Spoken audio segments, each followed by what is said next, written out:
ask most people whether rayons was the world's first synthetic fabric, and they will say yes without hesitating, and they will be wrong in a way that matters. Rayon is not synthetic. It never was. Every thread of it comes from real, natural cellulose, the same basic plant material found in wood pulp and cotton, chemically dissolved and then forced back into fiber form through an industrial process rather than built from scratch out of coal tar or petroleum the way truly synthetic fibers like nylon would be decades later. That distinction sounds like a technicality, but it is the exact thread that connects a bankrupt French count's flammable failure of an invention to a chemical so toxic that the men who spun it into thread were, quite literally, driven insane by their own jobs, in factories that kept running for decades after doctors first documented exactly what that chemical was doing to human minds. This is the story of rayon, the fabric an entire industry once marketed as artificial silk, the fabric that briefly earned the nickname mother-in-law silk because it had an unfortunate habit of bursting into flame, and the fabric whose manufacturing process poisoned generations of factory workers with a compound the industry spent decades downplaying, long after its own doctors knew exactly what was happening. We will travel from a silkworm plague that nearly destroyed the French silk industry to a Paris exhibition hall where a count unveiled a genuinely dangerous new fabric to a fascinated public, to a small Tennessee mill town where thousands of workers walked off the job in 1929, and finally to the modern factories in Asia where the exact same chemical hazard first documented in the 1850s still quietly persists today. The story begins not with rayon itself, but with a catastrophe that devastated one of Europe's oldest and most valuable textile industries, a catastrophe that created the economic desperation that made an artificial substitute for silk suddenly worth pursuing at any cost. Beginning in the 1850s, a disease called pébrine began sweeping through silkworm populations across France and much of southern Europe,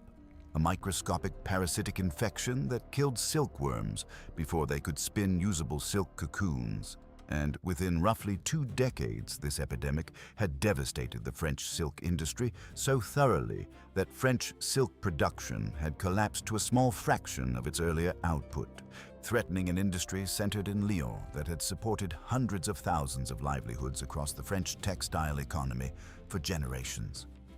The French government turned to Louis Pasteur, already established as one of the era's most accomplished scientists, and tasked him with investigating the disease directly. Work Pasteur conducted through the 1860s that ultimately identified the microscopic parasite responsible and developed practical methods that allowed silk farmers to identify and cull infected silkworm eggs before the disease could spread further, work that gradually helped the French silk industry recover over the following decades. One of the assistants working alongside Pasteur during this research into silkworm disease was a young French engineer named Hilaire de Chardonnet.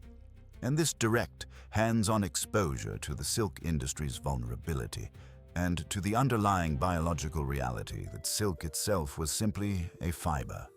a caterpillar produced from digested mulberry leaves, planted an idea in Chardonnet's mind that would occupy the rest of his career. The possibility that a similar fiber might be produced artificially, through chemistry rather than biology, without any dependence on a living silkworm at all. Chardonnet, who by this point held the title of Count following his family's inheritance of a noble title, spent much of the 1870s and 80s pursuing this idea with the kind of obsessive persistence that defined so many inventors of the industrial era. And the solution he eventually landed on drew directly from a chemical compound that had already found a very different, considerably more explosive application decades earlier. Chardonnet worked with nitrocellulose, a highly flammable compound produced by treating cellulose, the basic structural fiber found in cotton and wood, with nitric and sulfuric acid, a substance already well known to 19th century chemists and munitions manufacturers as gun cotton. An early smokeless propellant used in firearms and explosives precisely because of how violently and completely it combusted. Chardonnet discovered that nitrocellulose, dissolved into a viscous liquid solution, and then forced through tiny holes in a metal nozzle called a spinneret before being hardened back into solid filament form,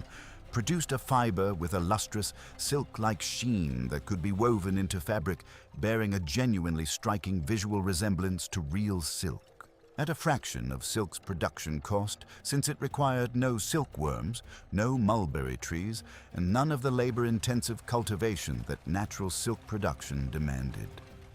Chardonnet patented this process in 1884 and publicly unveiled his invention at the Paris Exposition Universelle in 1889, where it was displayed to enormous public fascination as a genuine chemical marvel. Silk produced not by an insect, but by a laboratory. Chardonnet opened his first commercial production facility in Besançon, France, in 1891, a factory that briefly made the surrounding region a genuine center of the emerging artificial silk industry, and drew visiting industrialists and chemists from across Europe eager to see the new fiber manufactured firsthand. Even as reports of the fabric's alarming flammability were already beginning to circulate through the same industrial and fashion circles that had greeted the Paris exhibition with such enthusiasm only 2 years earlier. There was, however, an obvious and deeply alarming problem embedded directly in the chemistry of Chardonnet's invention, one that became apparent almost as soon as his artificial silk moved from exhibition novelty into genuine commercial production and found its way into ordinary consumer garments. Because Chardonnet's fiber was at its chemical core essentially the same nitrocellulose compound used to manufacture gun propellant and early photographic film, both notoriously unstable and combustible materials. Garments made from his artificial silk carried a genuine and well-documented tendency to ignite unexpectedly, sometimes from something as minor as a stray spark, a lit cigarette held too close, or even, in some period accounts, simple friction or static electricity under the wrong conditions. This flammability risk became widely enough known and provided enough dark comic material for the era's popular press that Chardonnet's fabric earned the informal nickname Mother-in-Law Silk, a wry joke rooted in exactly the kind of morbid domestic humor common in period commentary, the implication being that this was precisely the sort of risky, potentially combustible gift a son-in-law might offer to a mother-in-law he did not particularly care for. Despite this serious and genuinely dangerous flaw, Chardonnet's artificial silk represented the first commercially viable regenerated cellulose fiber the world had ever seen, and it established, for the first time, that a fiber closely resembling silk really could be manufactured through industrial chemistry rather than harvested from a cocoon. Even if the specific chemical pathway Chardonnet had pioneered would need to be replaced almost entirely before the fiber could be considered genuinely safe for widespread consumer use. That safer replacement arrived within just a few years of Chardonnet's Paris exhibition, developed not in France but in Britain, by a team of chemists working through a fundamentally different chemical pathway that would go on to dominate artificial silk production for the following century. In 1892, British chemists Charles Frederick Cross, Edward John Bevan, and Clayton Beadle patented what became known as the viscous process, a method of producing regenerated cellulose fiber that avoided nitrocellulose and its dangerous flammability entirely by using an entirely different chemical pathway. The viscous process began with cellulose extracted from wood pulp, treated first with sodium hydroxide and then with carbon disulfide, a chemical reaction that produced an intermediate compound called cellulose xanthate, which was then dissolved into a thick, honey-like viscous liquid, the source of the process's name, before being forced through the same kind of fine spinneret nozzle Chardonnet had used into a bath of dilute sulfuric acid that chemically regenerated the dissolved cellulose back into solid fiber form, stripped of the flammability that had made Chardonnet's original nitrocellulose-based fiber so genuinely hazardous to wear. The viscose process proved dramatically more commercially practical than Chardonnet's earlier method. both because it eliminated the fire risk that had limited nitrocellulose silk's market appeal, and because wood pulp, the process's primary raw material, was vastly cheaper and more abundant than the specialized chemical inputs Chardonnet's method required. And within roughly 2 decades of Cross, Bevan, and Beadle's original patent, viscose had become the dominant commercial method for producing artificial silk fiber across essentially the entire global textile industry, a position it would go on to hold for most of the following century. The fiber itself did not carry the name Rayon for its first several decades of commercial existence, marketed instead simply as artificial silk, a name that proved increasingly awkward for an industry eager to establish this new material as a genuine textile category in its own right, rather than a cheap imitation defined entirely by comparison to something else. In 1924, the American textile industry, through the National Retail Dry Goods Association, formally adopted the name Rayon for the fiber, a name deliberately chosen to evoke the way the fiber's lustrous surface reflected light in visible rays, distancing the material from both the artificial silk label, which increasingly struck manufacturers and consumers alike as a marketing liability, implying an inferior knockoff, and from any lingering public association with Chardonnet's earlier, genuinely dangerous flammable fabric, even though the underlying viscose chemistry powering 1920s Rayon production bore almost no resemblance to Chardonnet's original nitrocellulose formula, beyond the shared basic concept of regenerating cellulose into filament fiber. The viscose process was not, it turns out, the only chemical pathway competing to produce artificial silk in these early decades. And a related but chemically distinct fiber emerged from an entirely different wartime origin that would eventually establish its own significant share of the artificial silk market. Swiss-born brothers Camille and Henri Dreyfus developed a process for producing cellulose acetate, a different cellulose derivative than the xanthate compound at the heart of the viscose process. Initially not for textile use at all, but for manufacturing a lacquer called dope, used to coat and waterproof the fabric-covered wings and fuselages of military aircraft during the First World War, a wartime industrial application that generated substantial government contracts and production infrastructure the Dreyfus brothers subsequently redirected toward peacetime textile fiber production once the war ended. The brothers founded the Celanese Corporation, which began commercial production of cellulose acetate fiber,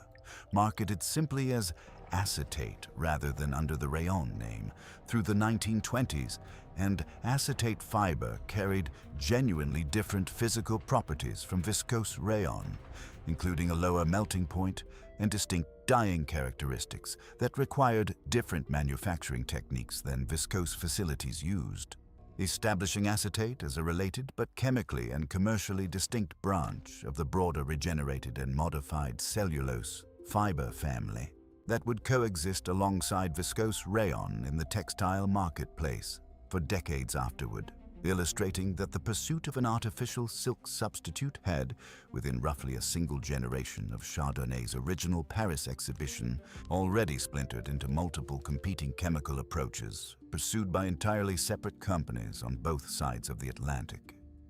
The push to formally rename artificial silk did not emerge purely from marketing ambition inside the fledgling industry itself. The established American and international silk industry, represented in the United States through organizations including the Silk Association of America, had grown increasingly alarmed through the 1910s and early 1920s at the way artificial silk manufacturers marketed their considerably cheaper product, arguing that labeling and advertising language blurring the distinction between real silk and the new artificial fiber amounted to consumer deception and unfair competition against an industry that had spent generations building silk's reputation for genuine luxury and quality. This pressure from established silk interests, combined with the Federal Trade Commission's own growing scrutiny of textile labeling practices during this period, contributed directly to the push that culminated in the National Retail Dry Goods Association's formal adoption of the distinct Rayon name in 1924. a rebranding that served the interests of both sides of what had become a genuinely contentious commercial rivalry, giving the artificial fiber industry a name it could build independent brand recognition around, while giving the traditional silk industry a clearer, legally more defensible line separating its product from its considerably cheaper synthetic rival in the eyes of ordinary consumers shopping in American department stores. Rayon's commercial explosion through the 1910s, 20s, and 30s was genuinely extraordinary, transforming what had begun as a French count's flammable curiosity into one of the largest and most profitable segments of the entire global textile industry within roughly a single generation. The American Viscous Company, established in 1910 as an American subsidiary of the British firm Courtaulds, which had itself become the dominant early commercial producer of viscose rayon in Britain after acquiring rights to the Cross, Bevan, and Beetle patents, built major production facilities across Pennsylvania and Virginia that grew into some of the largest textile manufacturing operations in the entire United States. Rayon's fundamental commercial appeal rested on exactly the same economic logic that had originally motivated Chardonnet's research decades earlier, offering consumers a fabric with much of silk's coveted lustrous appearance and smooth drape at a small fraction of real silk's cost. Since rayon required no silkworms, no mulberry cultivation, and none of the labor-intensive processing that natural silk production had always demanded. Rayon stockings, rayon dresses, and rayon linings became genuinely ubiquitous across middle-class wardrobes throughout the 1920s and 30s in a way that would have been simply unaffordable had those same garments required real silk. And rayon's rapid industrial rise fundamentally reshaped consumer fashion economics across both Europe and North America within little more than 2 decades, democratizing a luxurious look and feel that had previously been available almost exclusively to wealthier households.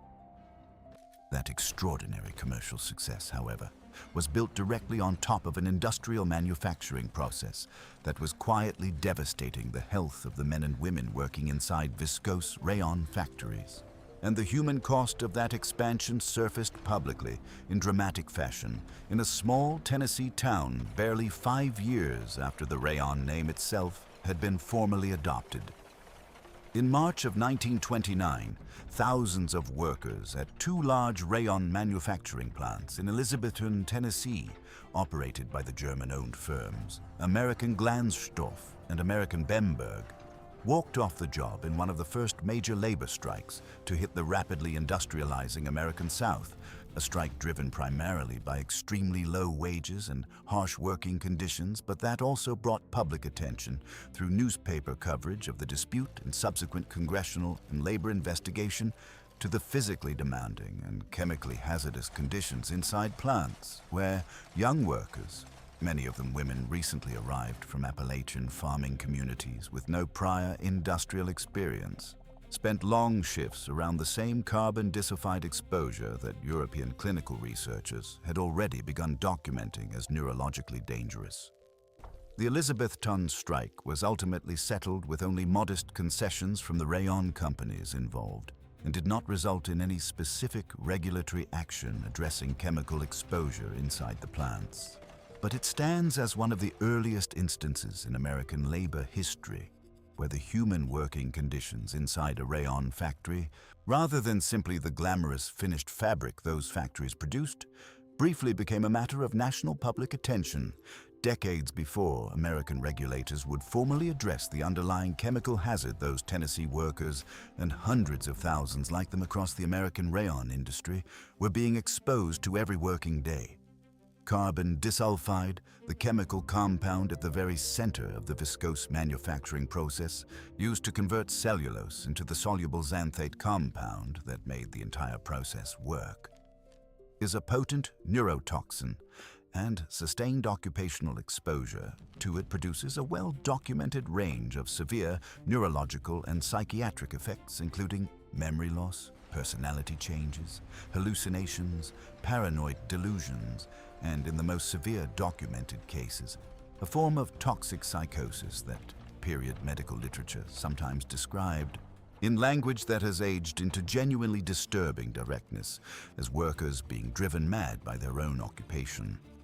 What makes this specific chemical hazard particularly striking in a way that closely echoes patterns found in the history of other industrial materials is that carbon disulfide's toxic effects on the human nervous system had actually been documented in scientific literature decades before the viscose rayon industry existed at all, arising from an entirely different industrial application of the same chemical.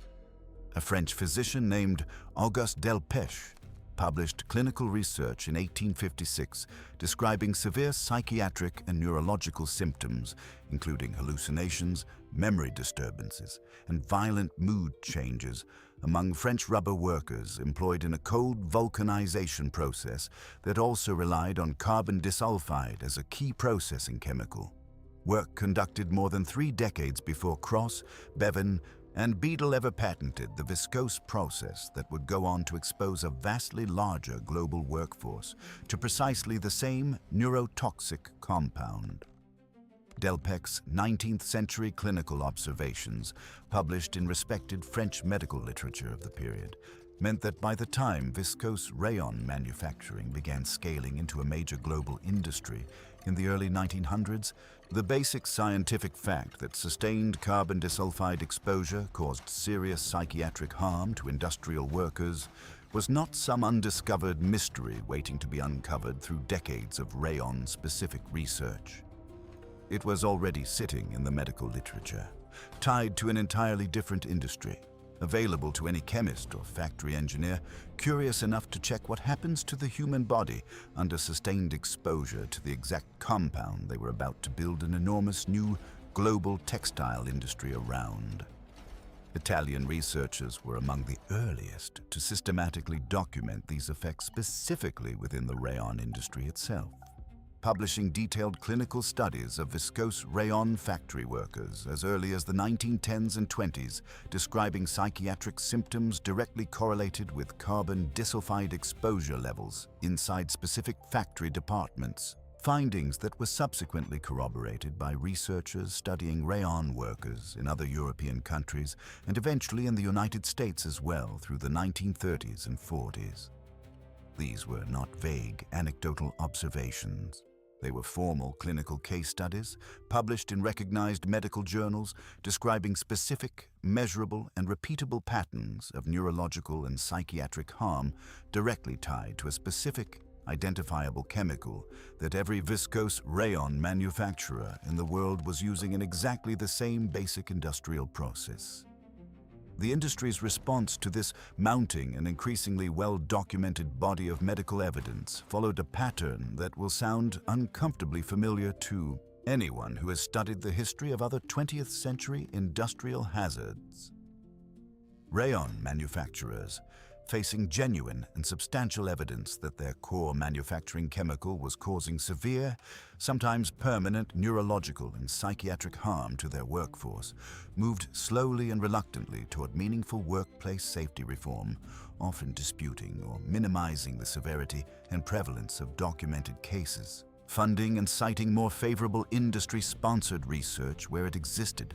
and treating occupational exposure limits as a matter for gradual voluntary improvement rather than urgent mandatory action, even as external researchers continued publishing detailed clinical documentation of the harm through the middle decades of the 20th century. It would take the establishment of dedicated American occupational health institutions, most significantly the National Institute for Occupational Safety and Health, created in 1970 under the same Occupational Safety and Health Act that established the broader modern American framework for regulating workplace chemical exposure, before the United States government formally set binding, legally enforceable exposure limits for carbon disulfide in American workplaces. Limits that arrived roughly 6 decades after the earliest published clinical documentation of viscose rayon workers suffering severe psychiatric harm from exactly this chemical, a gap in time uncomfortably similar to the multi-decade delay that separated the earliest asbestos disease documentation from meaningful American regulatory response to that hazard as well. Even after American and European regulators eventually tightened permissible carbon disulfide exposure limits through the second half of the 20th century, forcing rayon manufacturers operating in wealthier, more heavily regulated countries to invest substantially in improved ventilation, enclosed processing equipment, and other engineering controls that meaningfully reduced worker exposure. The underlying economic pressure driving rayon's original appeal, cheap production cost, never disappeared. And it found a new outlet as global manufacturing patterns shifted dramatically through the latter decades of the 20th century. A significant share of the world's viscose rayon production capacity relocated to countries including China, India, and Indonesia, where regulatory oversight of industrial chemical exposure has historically been considerably less stringent and less consistently enforced than in the United States or Western Europe. And contemporary labor and environmental researchers, along with organizations that monitor global textile supply chains, including the Canadian non-profit organization Canopy, which has spent years tracking and publicly ranking major viscose producers on their sourcing and environmental practices, have continued documenting carbon disulfide exposure concerns, along with related worker safety and environmental issues, inside viscose rayon manufacturing facilities operating in several of these countries well into the 21st century. Canopy and similar organizations have also documented a related and largely separate environmental concern tied to viscose rayon's raw material supply chain, namely that a meaningful share of the wood pulp feeding global viscose production has been traced back to logging operations inside ancient and endangered forests, including areas of Indonesia's tropical rainforest and Canada's boreal forest, indicating that the underlying occupational and environmental hazards Cross, Bevan, and Beadle's 19th century chemistry created have never been fully eliminated so much as geographically redistributed and, in the case of raw material sourcing, extended into entirely new categories of environmental harm the process's original 19th century inventors could never have anticipated.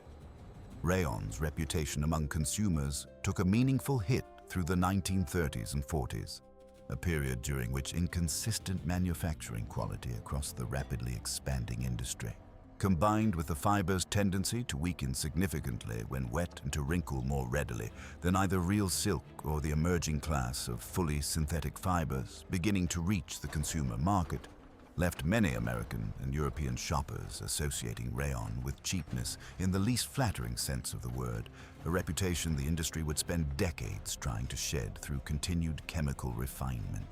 Manufacturers responded with sustained research into what became known as high-tenacity rayon, chemically modified viscose formulations engineered specifically to improve wet strength and durability for industrial applications, including tire cord. And separately, Austrian chemists at the Lenzing Company developed a related regenerated cellulose fiber called modal beginning in the 1950s, using a modified viscose process that produced a fiber with meaningfully improved softness, wet strength, and shrink resistance compared to standard rayon, establishing modal as a distinct, generally higher quality branch of the same broad regenerated cellulose fiber family that traces back directly to Cross, Bevan, and Beadle's original 1892 patent, still manufactured today and marketed in modern clothing, particularly innerwear and casual apparel, under its own distinct brand identity, separate from ordinary rayon. Rayon's story did include a significant wartime chapter that briefly transformed it from a fashion commodity into a strategic industrial material in its own right. Echoing the pattern several other 20th century textiles followed once global conflict reshaped their economic and military importance. During the Second World War, rayon fiber found extensive use as tire cord material, the reinforcing internal fabric layer woven into rubber vehicle tires to give them structural strength, since rayon cord offered performance advantages over the cotton cord that had previously dominated tire manufacturing. and wartime demand for military vehicle tires across every branch of the American armed forces drove a substantial expansion of American rayon production capacity specifically oriented toward this industrial application rather than consumer fashion. A use that continued to represent a meaningful share of overall rayon demand well into the post-war decades before newer synthetic fibers eventually displaced rayon from most tire cord applications as well. The chemistry that first troubled regulators and researchers throughout rayon's 20th century history has, in more recent decades, prompted the development of alternative regenerated cellulose fiber processes specifically designed to avoid carbon disulfide and its well-documented occupational hazards entirely, offering the textile industry a genuinely safer path toward producing essentially the same kind of silk-like fiber rayon originally promised. Lyocell, commercialized commercially under brand names including Tencel beginning in the 1990s, uses an entirely different solvent, a compound called N-methylmorpholine N-oxide, to dissolve wood pulp cellulose directly without the intermediate xanthate step the viscose process requires, in what manufacturers describe as a closed-loop industrial process that recovers and reuses the vast majority of the solvent involved rather than releasing it into the surrounding factory environment or the wider environment beyond the factory walls. This newer process has captured a meaningfully growing, though still comparatively modest, share of the overall regenerated cellulose fiber market since its introduction, marketed heavily on genuine environmental and worker safety grounds that stand in direct, pointed contrast to the century-old viscose process still responsible for the substantial majority of rayon fiber manufactured and sold around the world today. From a French count's flammable failure born out of a silkworm epidemic that Louis Pasteur himself was called in to solve, to British chemists who traded fire risk for a genuinely toxic industrial solvent, to factories full of workers whose minds were documented in cold clinical medical language, unraveling under sustained chemical exposure decades before regulators finally acted, rayon's history sits at an uncomfortable and rarely acknowledged intersection between consumer fashion and industrial poisoning. It was never truly synthetic, always fundamentally a product of natural cellulose reshaped through increasingly sophisticated and increasingly hazardous industrial chemistry. It gave millions of ordinary consumers across 2 continents access to a fabric that looked and felt like silk at a price real silk could never match, and it extracted that discount directly from the bodies and minds of the workers who spun it. A cost the finished garment's price tag never once reflected, and that the companies selling those garments spent decades declining to acknowledge even as their own commissioned researchers documented precisely what was happening inside their factories. The chemistry has changed remarkably little across a century and a half, from Auguste Delpec's French rubber workers in the 1850s to the mills of Elizabethton, Tennessee in 1929 to the viscose factories still operating today on the other side of the world. A strikingly durable reminder that the true cost of a cheap fabric rarely shows up on the price tag at all. Every rayon garment sold across a century of fashion history, from a 1920s flapper dress to a modern fast fashion blouse, carries that same unresolved chemistry quietly inside its supply chain, whether the person wearing it has ever heard the words carbon disulfide or not. If a fabric this tangled between glamour and industrial harm is the kind of story you want more of, subscribe to Fabric Myths for more deep dives into the materials that quietly shape the modern world, for better and for considerably worse. Let us know in the comments which part of this story surprised you most, whether it was learning that rayon was never actually synthetic, the genuinely flammable mother-in-law silk that started it all, or the decades-long gap between the first documented cases of workers being poisoned and any meaningful regulatory response. And tell us where in the world you are watching from tonight, and if there is another fabric or fiber whose real history deserves this same treatment. Leave that suggestion below. We read every one of them.